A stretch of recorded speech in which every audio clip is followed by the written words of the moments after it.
Toshkent kimyo texnologiya instituti neft va gaz kimyosi texnologiyasi yo'nalishi E25-06 guruh talabasi Aliyeva Marjona. Dissertatsiya mavzuim neftdan aromatik uglevodorodlarni olish usullari.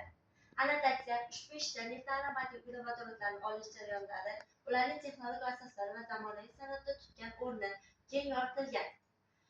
Aromatik uglevodorodlar benzin, tallol, kislorod hamda ularning gomologlari kimyo san'atida yuqori qiymatga ega bo'lgan xomashyolardir.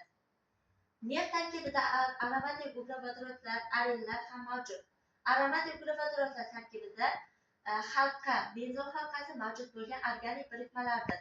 Ularning asosiy vakillari benzol hisoblanadi. Neft tarkibidagi aromatik uglevodorodlar miqdori tabiiy ravishda mavjud, ammo ularning miqdori neftning kelib chiqishiga qarab farq qiladi. Og'ir fraksiyalarda ko'p halqali aromatik uglevodorodlar topilgan. Ularning vakillari fenasteril, alosteril hisoblanadi.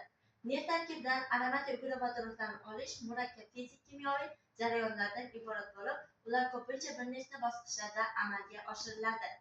Qaytalik jarayonlar orqali hosil bo'lgan aromatik uglevodorodlarni boyitish, aromatik ko'pincha maxsus texnologik jarayonlarda hosil qilinadi.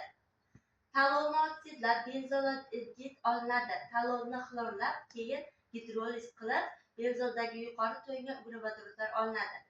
Termik refraktin jarayonida yuqori haroratda 500-650 gradusda benzinga boy fraksiyalarni parchalash jarayoni hisoblanadi.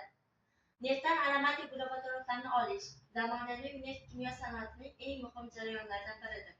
Aromatiklar, benzol, tallol, kislorod, ko'plab kimyoviy mahsulotlar, polimerlar, plastmassalar, bo'yoqlar va yuqori oktanli yoqilg'ilar ishlab chiqarishda asosiy xomashyo bo'lib xizmat qiladi. Foydalangan adabiyotlar. E'tiboringiz uchun rahmat.